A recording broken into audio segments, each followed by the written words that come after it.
ونشهد أن لا إله إلا الله وحده ونشهد أن سيدنا ومولانا محمدا عبده ورسوله. أما بعد فإن خير الحديث كتاب الله وخير الهدي هدي محمد صلى الله عليه وسلم وشر الأمور محدثاتها وكل محدثة بدعة وكل بدعة ضلالة وكل ضلالة في النار. اللهم صل على محمد وعلى آل محمد كما صليت على إبراهيم وعلى آل إبراهيم إنك حميد مجيد. اللهم بارك على محمد وعلى آل محمد كما باركت على إبراهيم وعلى آل إبراهيم إنك حميد مجيد. أعوذ بالله السميع العليم من الشيطان الرجيم من همزه ونفخه ونفثه. بسم الله الرحمن الرحيم. أم كنتم شهداء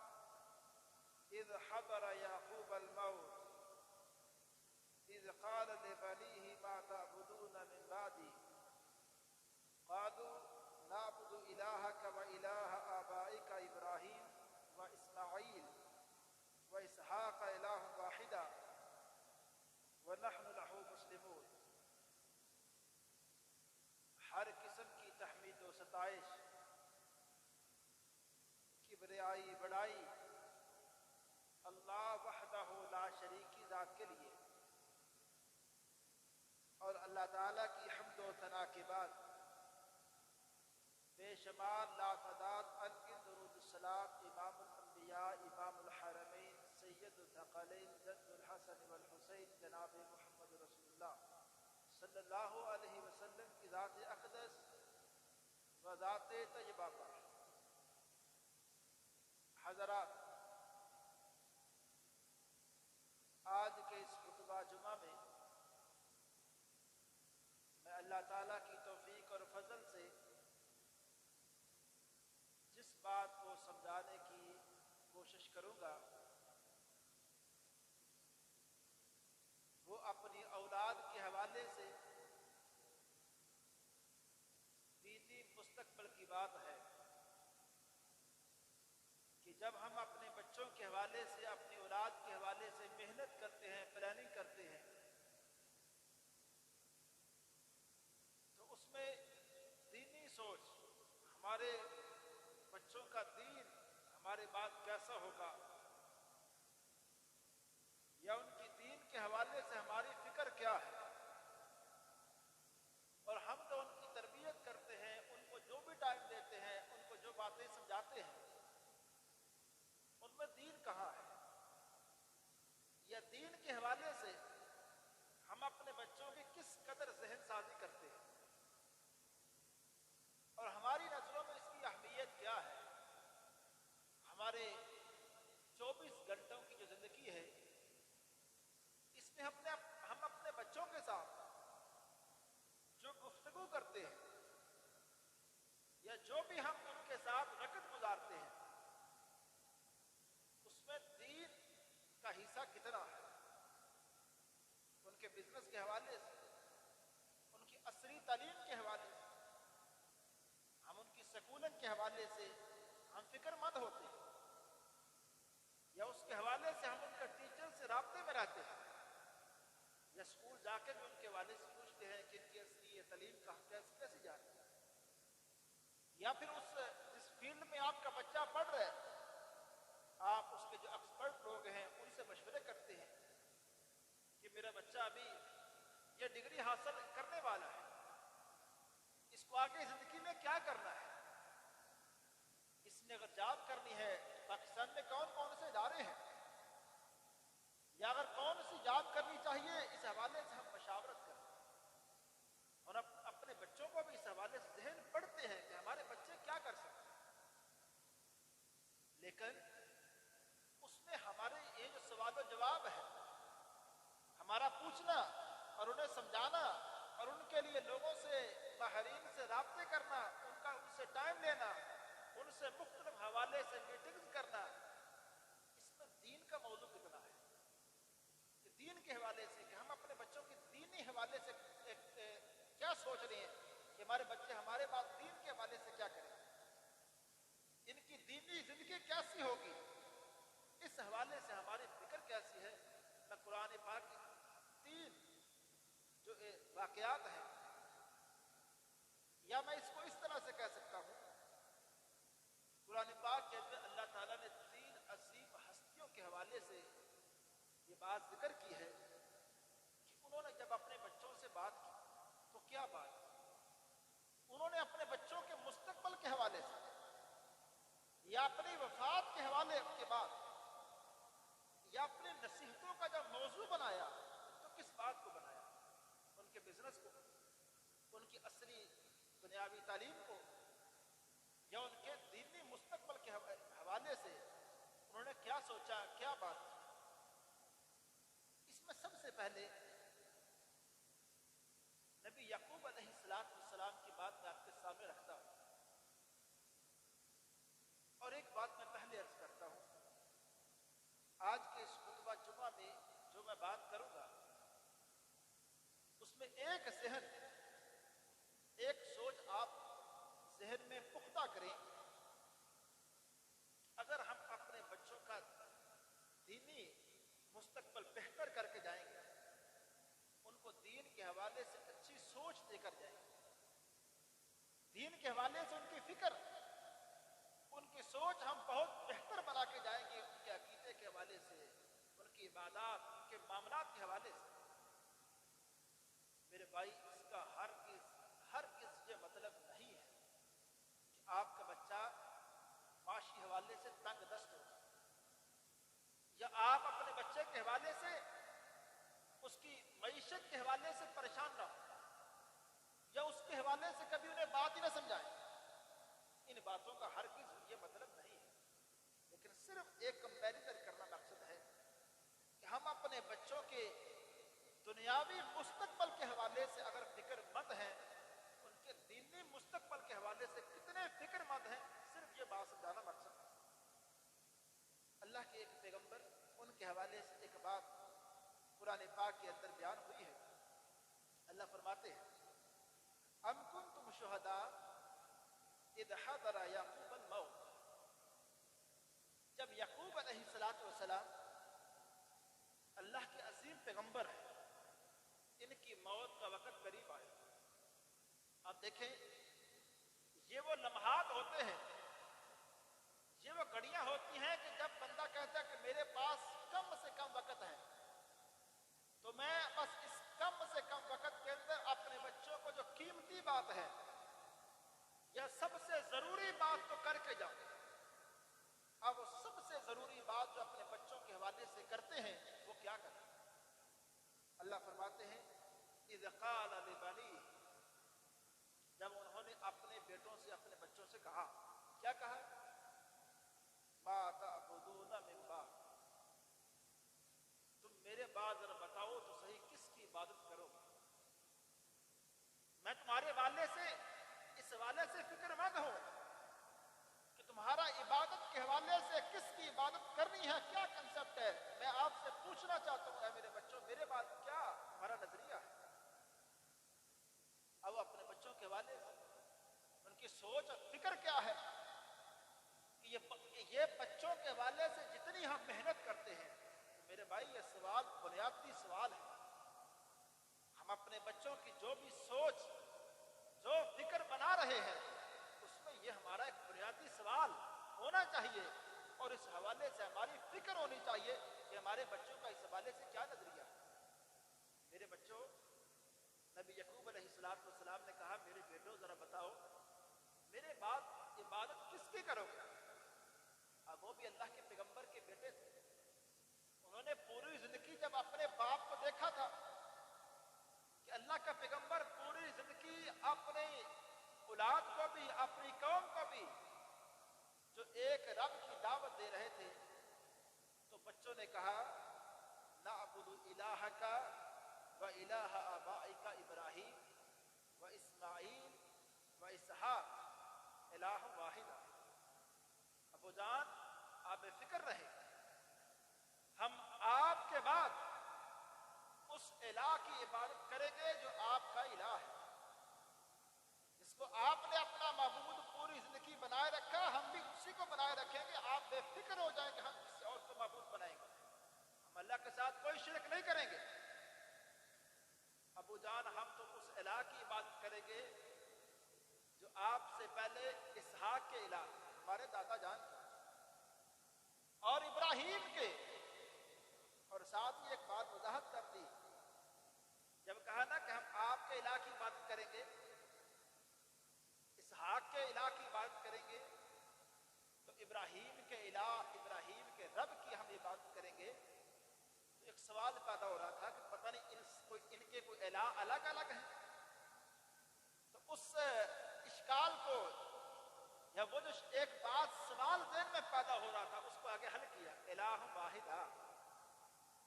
ان سب کا الہ، ان سب کا رب، معبود ایک ہی تھا۔ جب ان سب نے ایک معبود کی عبادت کی ہے، ابو جان ہم بھی آپ کے بعد ایک معبود کی عبادت کریں گے۔ ایک واقعہ یہ ہوا۔ اب ایک دوسرا واقعہ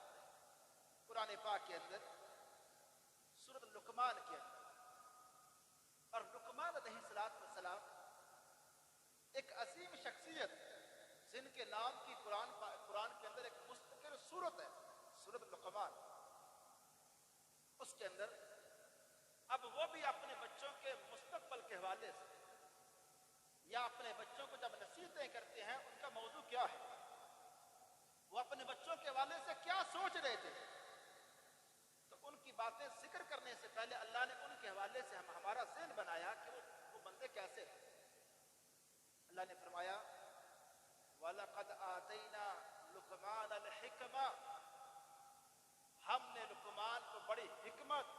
دانائی، عقل مندی، سمجھداری عطا فرمائی تھی۔ اب جس کے حوالے سے اللہ اس بات کا فیصلہ کر دے کہ ہم نے ان کو عقل مندی عطا فرمائی تھی، ان کو ہم نے دانائی دی تھی، ان کو ہم نے حکمت والی نعمت سے نوازا تھا، آپ اور میں ذرا سوچیں، کیا وہ ایسا فیصلہ اپنے بچوں کے حوالے سے کر سکتے ہیں جو حکمت والا نہ ہو، یا عقل مندی والی بات نہ ہو، یا ان میں نقصان والی بات ہو؟ اپنے بچوں کے حوالے سے اچھا فیصلہ، اچھی سوچ وہ نہ دے کے گئے ہوں۔ ان کے حوالے سے اللہ تعالیٰ نے یہ باتیں قرآن پاک کے اندر بیان کی ہیں، وہ ایسی خوبصورت، ایسی قیمتی باتیں تھیں کہ اللہ تعالیٰ نے ان باتوں کو قرآن کے اندر اپنی قیامت تک رہنے والی ایک کتاب کے اندر ذکر کیا ہے۔ اللہ فرماتے ہیں انہوں نے اپنے بچوں کو، وَإِذْ قَالَ لُقْمَانُ لِابْنِهِ وَهُوَ يَعِظُهُ، جب لقمان نے اپنے ایک بچے کو سمجھایا، اس وقت جب ان کو وہ نصیحتیں کر رہے تھے، ان کو سمجھا رہے تھے ان کے مستقبل کے حوالے سے، تو پہلی بات کہی کہا یا بنیا۔ یہ عربی کا وہ لفظ ہے جس کے اندر شفقت کی انتہا ہے۔ اس کا معنی صرف یہ نہیں ہے کہ میرے بیٹے، یا بنیا، اے میرے پیارے، لاڈلے اور چھوٹے بچے، جب چھوٹے کو لاڈ سے، پیار سے بلایا جائے، اس کا یہ معنی ہے یا بنیا، اے میرے پیارے لاڈلے بیٹے، لا تشرک باللہ، پہلی بات بیٹا یہ ہے کبھی تمہیں اللہ سے شرک نہیں کرنا۔ شرک، اس سے میں اور آپ اندازہ لگائیں کہ بچوں کے حوالے سے ہم نے دیکھیں، یہ ایک چھوٹے بچے کو بات سمجھا رہے ہیں، بڑے انسان کو نہیں سمجھا، چھوٹے بچے کو سب سے پہلی جو تعلیم دے رہے ہیں، کہا بیٹا ایک کنسیپٹ اپنا کلیئر کرو کہ اللہ سے شرک نہیں کرو، اس لیے کہ ان الشرک لظلم عظیم، شرک تو سب سے بڑا ظلم ہے۔ یہ شاید میں نے پچھلے جمعے کہا تھا کہ شرک اس زمین کے اوپر سب سے بڑی ناانصافی ہے،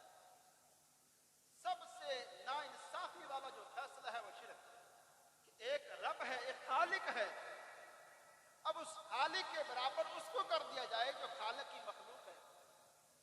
اب خالق کے اور مخلوق کو برابر کر دینا، یہ کہاں کا انصاف؟ اس سے بڑا ظلم کوئی نہیں۔ اس لیے کہا کہ بیٹا اللہ کے ساتھ انہیں کبھی شرک نہیں کرنا، شرک سب سے بڑھ کے ظلم ہے۔ اور آگے کہا یہاں نہ اللہ نے جب یہ پہلی بات کی تو اس کے بعد اللہ تعالیٰ نے مضمون کو تھوڑا سا روک کے ان کے نصیحتوں کو روک کے بیچ میں کہا وَوَصَّيْنَا الْإِنسَانَ بِوَالِدَيْهِ، ہم نے انسان کو اس کے والدین کے والے سے نصیحت کی ہے کہ والدین کی اطاعت کرنی ہے، فرما برداری کرنی ہے۔ بیچ میں مفسرین کہتے ہیں لقمان کی پہلی نصیحت کے بعد اللہ تعالیٰ بچوں کو والدین کے حوالے سے بتا رہے ہیں، اس لیے کہ جو لقمان کی نصیحتیں بڑی قیمتی ہیں، تو والدین کا مقام سمجھانے کے لیے والدین کی اطاعت فرما برداری وہ سمجھائے گی کہ والدین جو قیمتی باتیں آپ کو سمجھائیں ان کو آپ پلے باندھیں۔ دوسری بات کہا بیٹو یا بنیا، ایک کنسپٹ دیکھیں اللہ کے حوالے سے بچپن کے اندر چھوٹے بچے کو جو بات سمجھا رہے ہیں نبی لقمان علیہ السلام کیا سمجھا رہے ہیں؟ کہہ رہے ہیں یا بنیا انہا ان تک مثقال حبہ من خردل فتکن فی صخرہ او فی السماوات او فی الارض یأتی بہا اللہ ان اللہ لطیف خبیر۔ کہا بیٹے ایک بات شروع بچپن کے اندر بیٹا سمجھ لو، ایک ذرہ برابر بھی اگر تو عمل کرے گا، کوئی بھی ذرہ برابر، ذرے کا معنی عربی کے اندر کسی بھی چیز کا سب سے کم ترین حصہ، بیٹا اگر وہ کم ترین حصہ بھی،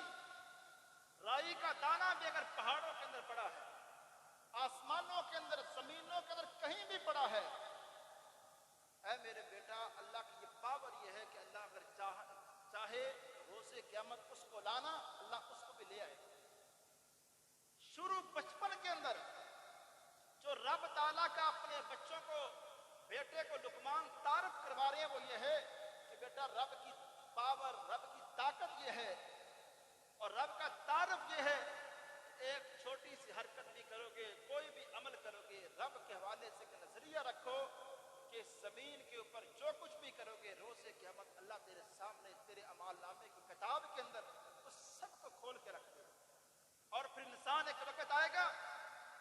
کہ قرآن نے کہا کہ انسان اس اعمال نامے کی کتاب کو دیکھ کر یہ کیا اٹھے گا کہ ما لہذا الکتاب لا یغادر صغیرۃ ولا کبیرہ، اس میرے اعمال نامے کی کتاب کو کیا ہوا ہے، اس میرے اعمال نامے کی کتاب کے اندر تو میرا ہر چھوٹا، میرا ہر بڑا عمل، اس کا پورا ریکارڈ اس کے اندر موجود ہے۔ اور اگلی بات وہ اپنے بچوں کو کیا سمجھاتے ہیں؟ کہتے ہیں یا بنیا، اے میرے بیٹو اقیم الصلاۃ، نماز پڑھنی ہے بیٹا۔ یہ والدین کون سمجھا سکتے ہیں اپنے بچوں کو کہ نماز کے حوالے سے نصیحتیں کون کر سکتے ہیں؟ جو خود نماز پڑھتے ہو۔ یعنی اپنے بچوں کے حوالے سے میرے بھائی جب آپ ان کے دنیاوی مستقبل کے حوالے سے فکر مند ہیں تو دینی مستقبل کے حوالے سے ہم ان کو کیا سوچ دے کے جا رہے ہیں، نماز کے حوالے سے ہم نے ان کی عادت ڈالی یا نہیں، کہ ہم نے اپنے بچوں کو کیا سمجھایا دین کے حوالے سے۔ نبی لقمان تیسری بات یہ سمجھا رہے ہیں کہ اے میرے بیٹا نماز پڑھنی ہے، اور دوسرا کام ساتھ یہ بھی ہے وَأَمُرْ بِالْمَعْرُوفِ وَانْهَ عَنِ الْمُنْكَرِ وَاصْبِرْ۔ اور کہا بیٹا جب بھی آپ بڑے ہو جاؤ، آپ دین کو سمجھ جاؤ، پھر آپ نے لوگوں کو نیکی کے کاموں کا حکم بھی دینا ہے اور برائی سے روکنا بھی ہے۔ اور جب یہ کام کرو گے تو وَاصْبِرْ عَلَىٰ مَا أَصَابَكَ، اس معاملے میں جب آپ لوگوں کو دین کی بات سمجھاؤ گے تو پھر بیٹا یاد رکھنا لوگ آگے سے باتیں کریں گے، لوگ تانے دیں گے، لوگ طرح طرح کی باتیں کریں گے۔ کہا وَاصْبِرْ عَلَىٰ مَا أَصَابَكَ، اس نیکی کا حکم دینے اور برائی سے روکنے والے کام میں جو تجھے مصیبتیں پہنچیں، جو پریشانیاں، جو لوگوں کے تانے، جو لوگوں کی باتیں تم سنو، اس پہ صبر کرو۔ اور کہا بیٹا یہ بات بھی یاد رکھنا کہ اِنَّ ذَلِكَ مِنْ عَزْمِ الْأُمُورِ، یہ کام، یہ صبر کو آسان نہیں ہے۔ لوگوں کی باتیں سن کے آگے سے خاموش ہو جانا یہ کوئی آسان معاملہ نہیں ہے۔ فرمایا یہ بڑا ہمت والا کام ہے بیٹا، کہ اس کو اس طرح سے سمجھنا کہ جب بھی لوگ آپ نماز کا حکم دو گے، لوگ آپ کی کچھ ذاتیات پہ حملے بھی کریں گے، آپ فلاں معاملے میں تو اس طرح تھے، آپ تو جھوٹے بھی ہو، آپ ہمیں نمازوں کے بارے میں بات کرتے ہو۔ آپ میرے بھائی، اگر کسی بندے نے جھوٹ بولا ہے، اگر کسی کو نماز کے حوالے سے کہہ رہے تو اس یہ غلط کہاں سے ہے؟ اس میں یہ قصور والی بات تو نہیں ہے۔ تو کہا اے بیٹا، جب آپ کسی کو جب بھی دین کی بات کرو گے، جب بھی آپ ان کو اللہ کے حوالے سے بات کرو گے، لوگ آپ کو تانے دیں گے، باتیں کریں گے۔ نبی لقمان علیہ السلام نے اس طرح سے اپنے بچوں کو دین کے حوالے سے ایک سوچ دی۔ اور اسی طرح میں ایک بات، جو اہم بات نبی ابراہیم علیہ السلام کے حوالے سے کہنا چاہتا ہوں کہ جب نبی ابراہیم علیہ السلام ان کی سوچ دیکھیں اپنے بچوں کے حوالے سے، کہ اپنے بچوں کے حوالے سے کس بات کی فکر میں ہے، اللہ تعالیٰ کی طرف سے حکم ہوتا ہے، اے ابراہیم، وہ چھوٹا بچہ اور اپنی بیوی، اے ابراہیم، اس کو فلاں مکہ کے جو پہاڑ ہیں جہاں کوئی رہنے والا نہیں ہے، وہاں معیشت کے ظاہری کوئی اسباب نہیں ہے، وہاں چھوڑ کے آ جاؤ۔ جب ان پہاڑوں میں چھوڑ کے آتے ہیں، آج بھائی جہاں رونقیں ہیں، جہاں وہ عظیم گھر ہے، جہاں رات کے کسی لمحے میں رش ختم نہیں ہوتا ہے، یہاں کسی وقت یہ جو صفا مروہ کی پہاڑی ہے، یہاں کسی وقت ایسے حالات تھے یہاں کوئی رہنے والا نہیں تھا، یہاں مکہ کی بستی ابھی آباد نہیں ہوئی تھی۔ تو ابراہیم علیہ السلام کو اللہ نے حکم دیا کہ اے ابراہیم، جائیے اپنے بچے کو، اپنی بیوی کو وہاں چھوڑ کے آئیے۔ نبی ابراہیم نے چند لمحوں کے لیے بھی اس بات کو سوچا نہیں کہ یا رب، وہاں میرے بچوں کا مستقبل معاشی حوالے سے کیسا ہوگا، وہاں میرے چھوٹا بچہ، میری بیوی کیسے زندہ رہیں گے، وہاں پہاڑوں کے اندر لمحوں کے بعد، منٹوں کے بعد ادھر سے کوئی درندہ آ سکتا ہے، اور وہاں یا رب، وہاں زندگی گزارنے کے کوئی اسباب نہیں، نہ پانی نہ کھانا، یا رب وہاں کیسے چھوڑ کے آ جاؤ؟ نہیں سوال کیا، اللہ کا حکم ہے کہ ابراہیم وہاں چھوڑ کے آ جاؤ۔ اللہ چھوڑ کے آتا ہو، وہاں چھوڑ کے آئے، اور اس عورت کا رب کے اوپر توکل دیکھیں۔ جب نبی ابراہیم اپنی بیوی کو، چھوٹے بچے کو پہاڑوں کے اندر، اس بنجر بیابان کے اندر چھوڑ کے واپس پلٹے، اس بیوی نے کہا اے ابراہیم، ہمیں یہاں کیوں چھوڑ کے جا رہے ہیں؟ یہ کس کا فیصلہ ہے؟ کہا اللہ کا حکم ہے، بس اللہ کا حکم ہے، چھوڑ کے جا رہا ہوں۔ قربان جائیے بخاری شریف کے جو الفاظ ہیں اس واقعے کے حوالے سے، اور اس بی بی کا توکل، اپنے رب کے حوالے سے بھروسہ۔ وہاں جنگل ہے میرے بھائی، وہاں رات، ایک عورت، ساتھ چھوٹا بچہ، ذرا آپ ذہنوں میں سوچیں، یہ ہمارے جہنم کے پہاڑ، جو تھوڑے بہت پہاڑ، جہاں آپ دیکھیں کہ رات کے وقت ایک عورت، اس کے ساتھ چھوٹا بچہ کیسے رہ سکتا؟ کہا ابراہیم، اگر اللہ کا حکم ہے، اذن لا یضیعن اللہ، کہا ابراہیم اگر اللہ کا فیصلہ ہے تو پھر اللہ ہم کو ضائع نہیں کرے گا، اللہ ہم کو ضائع نہیں کرے گا۔ ہمیں یہاں رات کے وقت کا کوئی ڈر نہیں ہے، یہاں زندگی گزارنے کے کیا اسباب ہوں گے، یہاں کھانا کیسے ہوگا، پینا کیسے ہوگا، ہمیں اس کی کوئی فکر نہیں ہے، اللہ ہمیں ضائع نہیں کرے گا۔ میرے بھائی، جب آپ اپنے بچوں کے حوالے سے ایک ایسی ان کو سوچ دے کے جاتے ہیں، اللہ کے حوالے سے، دینی حوالے سے ان کو ایک اچھی فکر دے کے جاتے ہیں، تو میرے بھائی اگر معاشی حوالے سے وہ تنگ بھی ہوں، وہ وسائل ان کے پاس نہ بھی ہوں، اللہ ان کے لیے مہیا کر دیتا ہے۔ لیکن اگر آپ صرف ان کی معیشت کے حوالے سے فکر کرتے رہیں، ان کی دین کے حوالے سے کوئی سوچے ہی نہ، تو بعض اوقات آپ کے بعد چند سالوں کے اندر آپ کے سالوں کے بزنس کو وہ تباہ کر دیتے ہیں، ان کو پتہ ہی نہیں زندگی گزارنے کا۔ تو یاد رکھیے، جب اللہ تعالیٰ آزماتا ہے، امتحان لیتا ہے، ابراہیم علیہ السلام نے ایک فیصلہ کیا، وہاں جب ٹھہرایا اور وہاں اللہ کا گھر بنا دیا، اور پھر اللہ کا گھر بنانے کے بعد اسماعیل جوان ہو گئے، اور پھر اپنے بچے کو وہاں مستقل طور پہ ٹھہرا دیا، اور اس کا قرآن کے اندر کیسے ذکر کیا اللہ نے۔ نبی ابراہیم علیہ السلام کہتے ہیں، یا رب ربنا انی اسکنت من ذریتی بواد غیر ذی زرع، اے اللہ میں نے اپنی اولاد کو مکہ کے اس سرزمین میں ٹھہرایا ہے اور یہاں ان کو رہائش پذیر کر دیا ہے، یہاں کوئی چیز اگتی نہیں ہے، بواد غیر ذی زرع، یہاں کوئی زراعت، یہاں کوئی اناج، یہاں ان کی معیشت کا کوئی بندوبست ظاہری طور پہ نظر نہیں آ رہا، میں نے یہاں ان کو بسا کے آ گیا۔ اور پھر کہا لیکن اللہ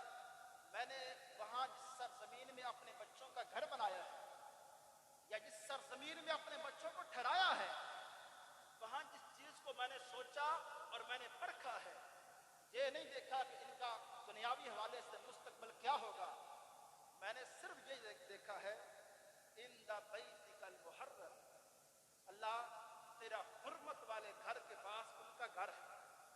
میں نے تیرے حرمت والے گھر کے پاس ان بچوں کو ٹھہرایا ہے، کس لیے؟ کہا ربنا لیقیموا الصلاۃ، صرف اللہ ایک مقصد یہ ہے تاکہ وہ قریب تیرے گھر کے پاس ان کو ٹھہرایا ہے تاکہ وہ نماز پڑھتے رہیں،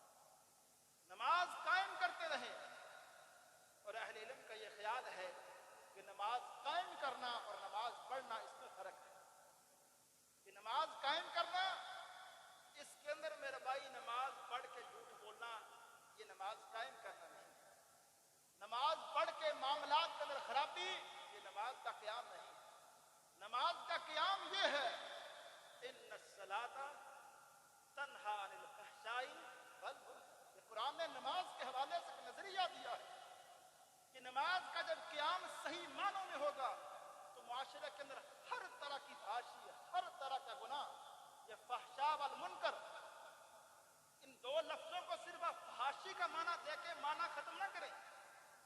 فحشاء کا اہل علم کے معنی یہ کرتے ہیں کہ ہر وہ گناہ فحشاء ہے جو اعلانیہ کیا جائے، جب اعلانیہ سود خوری ہو یہ بھی فحشاء ہے، جب اعلانیہ جھوٹ ہو یہ فحشاء کے اندر، جب اعلانیہ مجموعی طور پہ امت دھوکہ دہی کے اندر آ جائے یہ فحشاء کے اندر یہ بھی شامل ہے۔ اور منکر اس سے مراد ہر وہ کام جس سے اللہ نے منع کیا ہے، نافرمانی کے سارے کام اس کے اندر آ جاتے ہیں، لیکن فحشاء کا لفظ خاص طور پہ کہا کہ یہ نماز ایک ایسا عمل ہے جو مجموعی طور پر اعلانیہ طور پہ لوگوں کو گناہ سے روکتا ہے۔ اور کہا یا رب میں نے اپنے بچوں کو تیرے گھر کے پاس یہاں ٹھہرایا، سب سے پہلے اس بات کی فکر کی ان کے دینی مستقبل، اور جب دعائیں مانگی تو کہا فاجعل افئدۃ من الناس تہوی الیہم وارزقہم من الثمرات، ان کی معیشت کی بات بھی کی، لیکن پہلے کہا کہ یا رب تیرے گھر کے پاس اپنے بچوں کو ٹھہرایا ہے تاکہ ان کا دینی مستقبل اچھا ہو، لوگ اس گھر کی طرف رغبت کریں، مائل ہو جائیں۔ آخر میں کہا وارزقہم، اے اللہ میں یہ بات بھی کرتا ہوں ان کو اچھا رزق بھی دے، ان کی معیشت بھی اچھی کرنا، اور ایسی معیشت بھی اللہ تعالیٰ نے کی کہ میرے بھائی نبی اسماعیل اس دنیا کے اندر جب جتنا وقت رہے، جو زندگی گزار کے گئے، دنیا کے اندر وہ کامیاب انسان رہے، ہر حوالے سے اللہ تعالیٰ نے ان کو کوئی پریشانی نہیں آنے دی، آزمائشیں آئیں، لیکن میں کہتا ہوں آج سالوں کے بعد، صدیوں کے بعد ممبروں کے اوپر اس باپ اور بیٹے کی سوچ کا، اس فکر کا تذکرہ ہو رہا ہے، ان کی اعلیٰ سوچ کا، اور اب بچوں کے حوالے سے اس مستقبل کا جو انہوں نے فکر کی ہے اس کا قرآن کے اندر آج ممبروں کے اوپر، تلاوت کے اندر، محفلوں کے اندر ذکر ہو رہا ہے کہ کیسی سوچ دے کر گئے ہیں اور کس بات کی فکر کی ہے انہوں نے اپنے بچوں کے حوالے سے۔ میرے بھائی میرا پیغام یہی ہے، آپ اپنے بچوں کے معیشت کے حوالے سے ضرور فکر کیجئے، اور ان کی بزنس کے حوالے سے، ان کی عصری تعلیم کے حوالے سے ضرور سوچئے، لیکن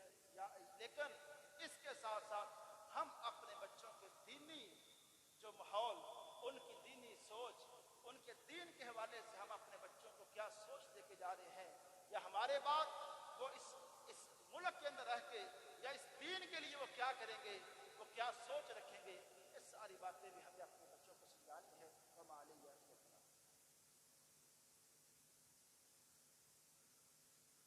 الحمد للہ نحمده ونصلي على رسوله الكريم. اما بعد فان خير الحديث كتاب الله وخير الهدي هدي محمد صلى الله عليه وسلم وشر الامور محدثاتها وكل محدثات بدعه وكل بدعه ضلاله وكل ضلاله في النار. اللهم صل على محمد وعلى ال محمد كما صليت على ابراهيم وعلى ال ابراهيم انك حميد مجيد. اللهم بارك على محمد وعلى ال محمد كما باركت على ابراهيم وعلى ال ابراهيم انك حميد مجيد. ربنا آتنا في الدنيا حسنه وفي الاخره حسنه وقنا عذاب النار. ربنا آتنا في الدنيا حسنه وفي الاخره حسنه وقنا عذاب النار. اللهم اشف مرضانا ومرضى المسلمين. اللهم اشف مرضانا ومرضى المسلمين. اللهم انا نسالك جنه الفردوس. اللهم اعذنا من النار. سبحان ربك رب العزه عما يصفون وسلام